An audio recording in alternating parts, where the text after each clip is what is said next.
Next on the list is John Brown. John conscientiously served as a builder across the sporting spectrum. His affection of all facets of athletics and compassion for others was evident in all his endeavors. Beyond his personal athletic pursuits, John became a referee, coach, sponsor, and administrator. His predominant characteristics of understanding, empathy, leadership, and innovation were admirably implemented using a win-win attitude. His achievements in sport were exhibited through his undertakings as a hockey referee, sports columnist, assorted team and league presidencies. In addition, he successfully coached regional and provincial championship teams. Serving his community, he commendably fulfilled innumerable municipal and regional positions to achieve the posting as Simcoe County Warden. It's with great pride that Springwater Sports Heritage inducts John Brown into the Springwater Sports Heritage Hall of Fame. John, being posthumously inducted, will be represented by his sister, Fran Craig. The presentation of the award and inductee pin will be made by John's nominator and longtime friend, Mike Pacho. With Mike and Fran, proceed onto the stage.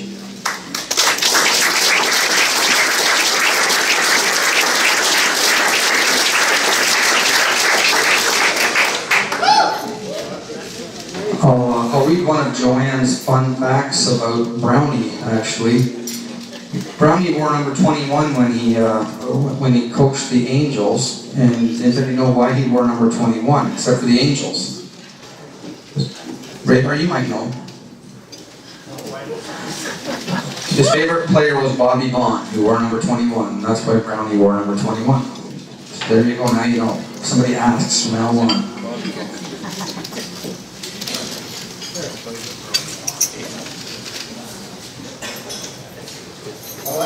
About 2 hours tonight to speak on John, but I've only got a couple minutes.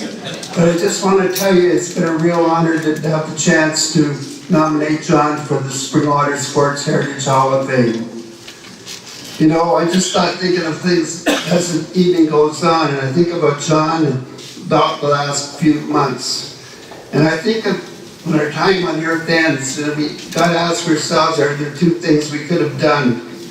Could we help somebody, and could we do the right thing? And I think John did the right thing, and he helped somebody. He loved his community. He loved coaching.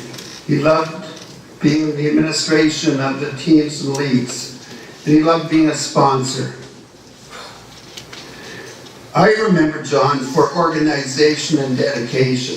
He knew what to do and how to do it. And he was dedicated to everything he did in sports. And he was dead loyal to his friends.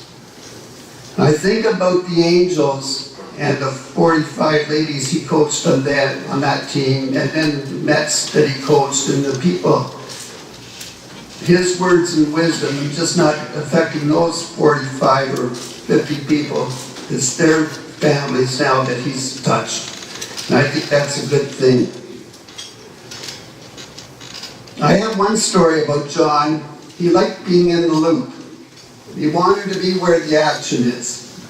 So it was the last game of the 1969 Toronto Maple Leaf Boston Bruins playoffs. And that's the series where Pat Quinn flattened Bobby Orr.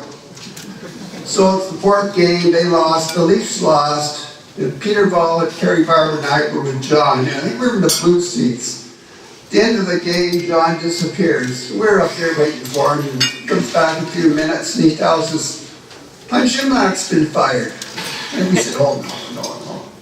Well, sure enough, John had been down to the dressing room, and he heard it, and he knew the news within 5 minutes of the game ending. So, and one more story, I wasn't with him for this. The 1970 Grey Cup game, he ended up in the Montreal Alouette locker room with Peter Vollett, and he got Sonny Waite's t-shirt. So,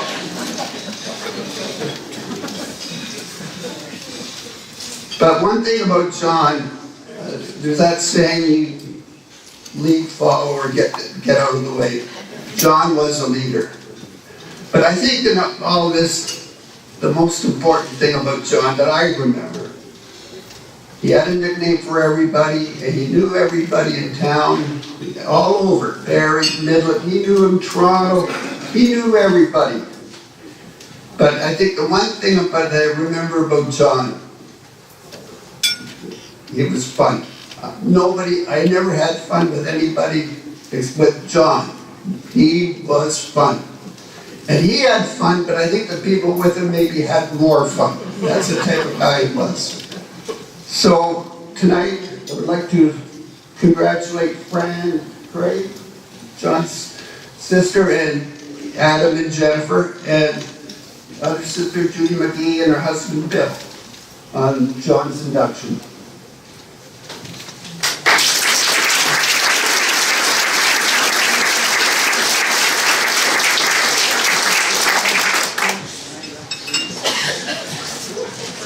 Okay, well, John used to did more public speaking than I did, so bear with me. Thank you so much, Mike, for those kind words. I'm honored to accept the Builder Award on behalf of my brother, John, who passed away September 1st, 2006, 12 years ago. Can you believe it? John would have been very pleased and humbled to know that his peers recognized his great contribution to sports in Elmville. First of all, on behalf of my family, let me thank the Springwater Heritage Sports Hall of Fame for bestowing this honor to him, and to Mike Patro, a lifelong friend, for thinking of him and nominating him. I would like to also recognize, which actually Mike just did, my family. I have my daughter, Jennifer, my son, Adam, my sister, Judy, and her husband, Bill, here, and also my friend, Barb. I've been away from Elmville for over 40 years, and while I still come to visit several times a year, it is wonderful this evening to see so many people that I know, and none of us have aged yet. I was not very involved in the things that John was really doing, as evidenced by the fact that at his funeral, numerous people mentioned to me that they didn't even know he had a sister. Best kept secret in Elmville. Sports and John were synonymous. I found a story actually written by George Allen about John. It reads, John started his formal sports career at age 5.5, when he begged his parents to let him call Cecil French for permission to join the Little NHL organization. The hockey organization in Elmville at that time was affiliated with the Little NHL, in much the same way as it is now part of the OMHA. Boys usually waited until the age of 6 to join, but John was impatient to get his hockey career started. Cecil listened to his pleas of his enthusiastic lad and then produced a pledge card that every player was required to sign. It required the player to promise to work hard at school, be a sportsman on the ice, model gentlemanly conduct off the ice, and represent the community with dignity while visiting other communities. John embodied and lived these thoughts his whole life. After John got off the phone with Cecil, he knew that his career was launched. He had the support of his parents and the guidance of some very excellent coaches and managers. I think the pledges on the card have as much relevance today as they had back then.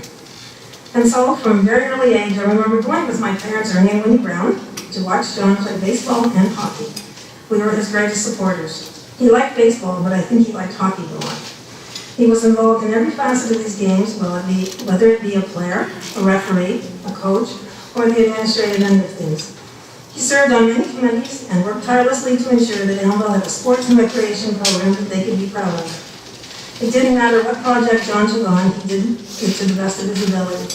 He had a warm and genuine sense of humor. He was very much a people person and had a real knack of being able to remember the names of everyone he met. He had the ability to talk to anyone about anything, and to be able to talk to you, and to be able to talk you into doing something you didn't even know you wanted to do. He was especially good at talking himself out of trouble. On more than one occasion, he was supposed to have been working at our parents' store or delivering orders when he was in fact down in the pool hall shooting a breeze with anyone who would talk to him. When he would return to the store, our mother would give him a proper heck, and the next thing he knew, he had the conversation turned around and he was out of trouble.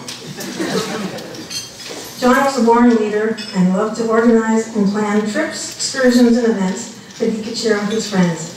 He enjoyed always being busy, as evidenced by the fact that he was very involved in politics, sports, and running a retail business in Elmville, and doing all of them very well. The monument at John's grave site reads, I will remember you. Will you remember me? Thanks to all of you, he has his wish. He is being remembered in the best way possible for his contribution to sports in Elmville, a town that he so loved. Thank you.